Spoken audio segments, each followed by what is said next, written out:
Hello everyone, it's a joy for me to see you this morning. ನಮಸ್ಕಾರ ಎಲ್ಲರಿಗೂ. ಈ ಮುಂಜಾನೆ ನಿಮ್ಮನ್ನು ನೋಡುವುದು ಸಂತೋಷ. Today we are meditating on Proverbs 21:20. ಈ ದಿನ ನಾವು ಜ್ಞಾನೋಕ್ತಿಗಳು 21:20ನೇ ವಚನವನ್ನು ಧ್ಯಾನಿಸಲಿದ್ದೇವೆ. It says, ಇದು ಹೇಳುತ್ತದೆ, "The wise store up choice food and olive oil, but fools gulp theirs down." ಜ್ಞಾನಿಯ ನಿವಾಸದಲ್ಲಿ ಎಣ್ಣೆಯೂ ಶ್ರೇಷ್ಠ ಸಂಪತ್ತು ಇರುವವು, ಜ್ಞಾನಹೀನನು ಇದ್ದದ್ದನ್ನೆಲ್ಲ ನುಂಗಿಬಿಡುವನು ಎಂದು. Yes, when we read this verse, we may remember all the phrases that people say. ಈ ವಾಕ್ಯವನ್ನು ಓದುವಾಗ ಜನರು ಹೇಳುವ ನುಡಿಗಟ್ಟುಗಳು ನೆನಪಾಗಬಹುದು. Live life like there's no tomorrow. ನಾಳೆ ಇಲ್ಲ ಎಂಬಂತೆ ಜೀವನವನ್ನು ನಡೆಸು. Don't worry about tomorrow. ನಾಳಿನ ಬಗ್ಗೆ ಚಿಂತಿಸದಿರು. Seize the day. ಇಂದಿನ ದಿನವನ್ನು ಸದುಪಯೋಗಪಡಿಸಿಕೋ. Tomorrow is never promised. ನಾಳೆಯ ಭರವಸೆ ಎಂದಿಗೂ ಇರುವುದಿಲ್ಲ ಎಂಬುದು. Hearing these verses, people say, "Let me live life just for this day." ಈ ಮಾತುಗಳನ್ನು ಕೇಳುತ್ತಾ ಜನರು ಹೇಳುತ್ತಾರೆ, ನಾನು ಈ ದಿನಕ್ಕಾಗಿ ಬದುಕುತ್ತೇನೆ. I just need to get through the day. ನಾನು ಹೇಗಾದರೂ ಈ ದಿನವನ್ನು ಕಳೆಯಬೇಕು. I don't need to worry about my tomorrow. ನಾಳೆಯ ಬಗ್ಗೆ ಚಿಂತಿಸುವ ಯಾವುದೇ ಅಗತ್ಯವಿಲ್ಲ. They don't think about their future. ತಮ್ಮ ಭವಿಷ್ಯದ ಬಗ್ಗೆ ಚಿಂತಿಸದೇ ಇರುತ್ತಾರೆ. They don't think about saving, ಉಳಿತಾಯದ ಬಗ್ಗೆ ಯೋಚಿಸದೇ ಇರುತ್ತಾರೆ. storing up for when a calamity might hit. ವಿಪತ್ತು ಸಂಭವಿಸಬಹುದಾದ ಸಮಯಕ್ಕಾಗಿ ಕೂಡಿಸಿಟ್ಟುಕೊಳ್ಳುವುದಿಲ್ಲ. That's what we saw in so many people's lives during the pandemic. ಇತ್ತೀಚೆಗೆ ಬಂದ ಸಾಂಕ್ರಾಮಿಕ ರೋಗದ ಸಮಯದಲ್ಲಿ ಇದನ್ನೇ ನೋಡಿದೆವು. Because they didn't have any savings or because they lost their job suddenly, they were suffering. ಯಾವುದೇ ಉಳಿತಾಯವನ್ನು ಮಾಡಿಟ್ಟುಕೊಳ್ಳದೇ ಇದ್ದದರಿಂದ ತಮ್ಮ ಕೆಲಸವನ್ನು ಕಳೆದುಕೊಂಡು ಬಹಳ ಕಷ್ಟಪಟ್ಟರು. They didn't have food to put on the table. ಅವರ ಬಳಿ ಊಟಕ್ಕೆ ಆಹಾರವಿರಲಿಲ್ಲ. Any ways to pay their bills. ಬಿಲ್ಗಳನ್ನು ಕಟ್ಟಲು ಅವರಲ್ಲಿ ಹಣವಿರಲಿಲ್ಲ. And many people were suffering. ಹೀಗೆ ಅನೇಕರು ಕಷ್ಟಪಟ್ಟರು.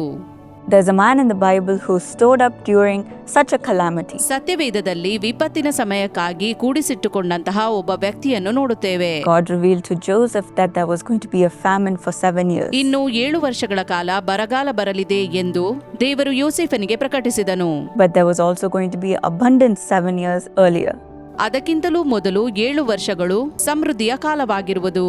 So God gave him the wisdom to store up all the grain in the land. ಆ 7 ವರ್ಷಗಳ ಕಾಲ ಭೂಮಿಯಲ್ಲಿ ಬೆಳೆದ ಎಲ್ಲಾ ಧಾನ್ಯಗಳನ್ನು ಕೂಡಿಸಿಟ್ಟುಕೊಳ್ಳುವುದಕ್ಕಾಗಿ ದೇವರು ಅವನಿಗೆ ಜ್ಞಾನ ನೀಡಿದನು. He stored up grain from all the fields in each city, so much that he lost count. ಅವನು ಎಲ್ಲ ಪಟ್ಟಣಗಳಲ್ಲಿ ಬೆಳೆದ ದವಸ ಧಾನ್ಯಗಳನ್ನು ಲೆಕ್ಕವಿಲ್ಲದಷ್ಟು ಕೂಡಿಸಿಟ್ಟುಕೊಂಡನು. When the famine hit, people came to buy grain from Egypt. ಮುಂದೆ ಬರಗಾಲ ಬಂದಾಗ ಜನರು ಐಗುಪ್ತಕ್ಕೆ ಬಂದು ದವಸ ಧಾನ್ಯಗಳನ್ನು ಖರೀದಿಸುತ್ತಿದ್ದರು.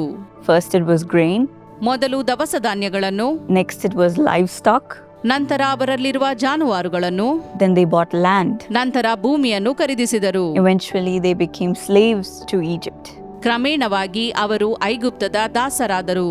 That's why Pharaoh lifted up Joseph and favored him. ಇದರಿಂದಾಗಿ ಫರೋಹನು ಯೋಸೇಫನನ್ನು ಮೆಚ್ಚಿದನು ಮತ್ತು ಉನ್ನತ ಸ್ಥಾನಕ್ಕೆ ಏರಿಸಿದನು. In the same way, God will give you the wisdom ಇದೇ ರೀತಿ ದೇವರು ನಿಮಗೂ ಜ್ಞಾನವನ್ನು ನೀಡುವನು.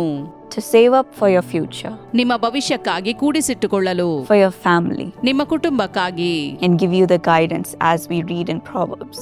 ಜ್ಞಾನೋಕ್ತಿಯಲ್ಲಿ ಬರೆದಂತೆ ನಿಮಗೆ ಮಾರ್ಗದರ್ಶನ ಆತನೇ ನೀಡುವನು. You may say the Bible also says you don't need to worry about tomorrow. ನೀವು ಹೇಳಬಹುದು, ಸತ್ಯವೇದ ಹೇಳುತ್ತದೆ, ನಾಳಿನ ಬಗ್ಗೆ ಚಿಂತಿಸದಿರು ಎಂಬುದಾಗಿ. You don't need to worry about tomorrow, my dear friends. ನಾಳಿನ ಬಗ್ಗೆ ಚಿಂತಿಸುವ ಅಗತ್ಯವಿಲ್ಲ ಪ್ರಿಯ ಸ್ನೇಹಿತರೆ. But God will give you the wisdom to be prepared for tomorrow. ಆದರೆ ದೇವರು ನಿಮಗೆ ನಾಳಿನ ಸಿದ್ಧತೆಗಾಗಿ ಜ್ಞಾನವನ್ನು ನೀಡುವನು. Today you may say, what I earn is the right amount for me to lead my life. ಇಂದು ನೀವು ಹೇಳುತ್ತಿರಬಹುದು, ನನ್ನ ದಿನನಿತ್ಯದ ಖರ್ಚಿಗೆ ಎಷ್ಟು ಹಣ ಬೇಕೋ ಅಷ್ಟು ಮಾತ್ರ ನನಗೆ ಲಭಿಸುತ್ತಿದೆ. I don't have anything extra. ಹೆಚ್ಚಾಗಿ ಏನೂ ಉಳಿಯುತ್ತಿಲ್ಲ ಎಂಬುದಾಗಿ. I barely make enough to make ends meet. ನಾನು ಕಷ್ಟಪಟ್ಟು ಜೀವನ ನಿರ್ವಹಣೆ ಮಾಡುತ್ತಿದ್ದೇನೆ. My dear friends, as the Bible says in Philippians 4, ಸ್ನೇಹಿತರೆ, ಸತ್ಯವೇದವು ಫಿಲಿಪ್ಪಿ 4ನೇ ಅಧ್ಯಾಯದಲ್ಲಿ ಹೇಳುವಂತೆ, God will supply all your needs ದೇವರು ನಿಮ್ಮ ಎಲ್ಲಾ ಅಗತ್ಯವನ್ನು ಪೂರೈಸುವಾತನಾಗಿದ್ದಾನೆ and He will prosper you. ಮತ್ತು ನಿಮ್ಮನ್ನು ಸಮೃದ್ಧಿಪಡಿಸುವನು. So put your trust in the Lord. ಆದ್ದರಿಂದ ನಿಮ್ಮ ನಂಬಿಕೆಯನ್ನು ದೇವರ ಮೇಲಿಡಿರಿ. He will give you the wisdom ಆತನೇ ನಿಮಗೆ ಜ್ಞಾನವನ್ನು ನೀಡುವನು and He will prosper you. ಮತ್ತು ನಿಮ್ಮನ್ನು ಸಮೃದ್ಧಿಪಡಿಸುವನು.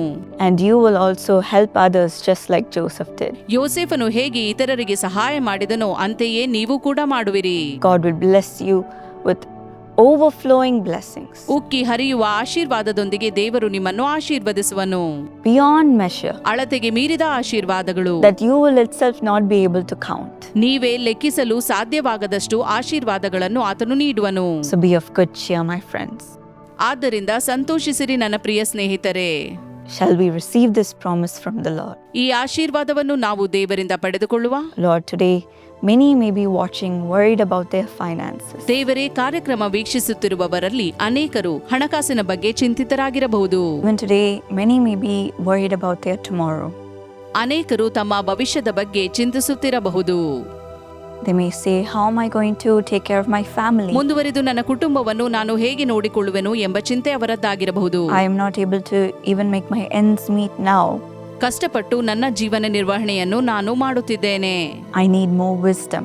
ನನಗೆ ಹೆಚ್ಚಾದ ಜ್ಞಾನ ಬೇಕು. I need more resources. ನನಗೆ ಹೆಚ್ಚಿನ ಮೂಲಗಳು ಬೇಕು.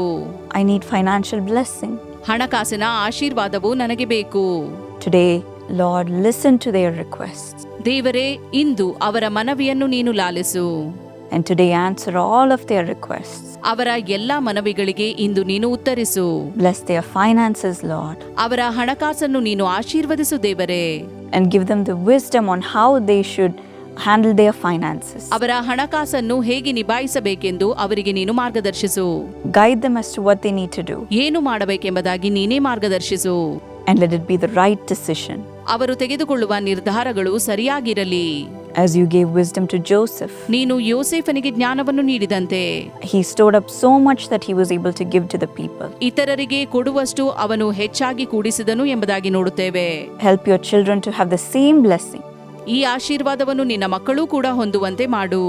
Let the blessings overflow so that they are able to help those around them. ಅವರಿಗೆ ನೀನು ನೀಡುವ ಆಶೀರ್ವಾದಗಳು ಉಕ್ಕಿ ಹರಿಯಲಿ, ಇದರಿಂದ ಇತರರಿಗೆ ಸಹಾಯ ಮಾಡಲಿ. And those in need. ಅಗತ್ಯದಲ್ಲಿರುವವರಿಗಾಗಿ. Lord, give them the wisdom to help your people. ನಿನ್ನ ಜನರಿಗೆ ಸಹಾಯ ಮಾಡುವುದಕ್ಕಾಗಿ ಅವರಿಗೆ ಜ್ಞಾನವನ್ನು ನೀಡು. And bring glory to your name. ಮತ್ತು ಈ ಮೂಲಕ ನಿನ್ನ ನಾಮಕ್ಕೆ ಮಹಿಮೆಯಾಗುವಂತೆ. Bless them today, Lord. ಇಂದೇ ಅವರನ್ನು ಆಶೀರ್ವದಿಸು ದೇವರೇ. Bless their finances. ಅವರ ಹಣಕಾಸನ್ನು ಆಶೀರ್ವದಿಸು ದೇವರೇ. Give them your wisdom. ನಿನ್ನ ಜ್ಞಾನವನ್ನು ದಯಪಾಲಿಸು. And lift up their family. ಅವರ ಕುಟುಂಬವನ್ನು ಮೇಲಕ್ಕೆತ್ತು.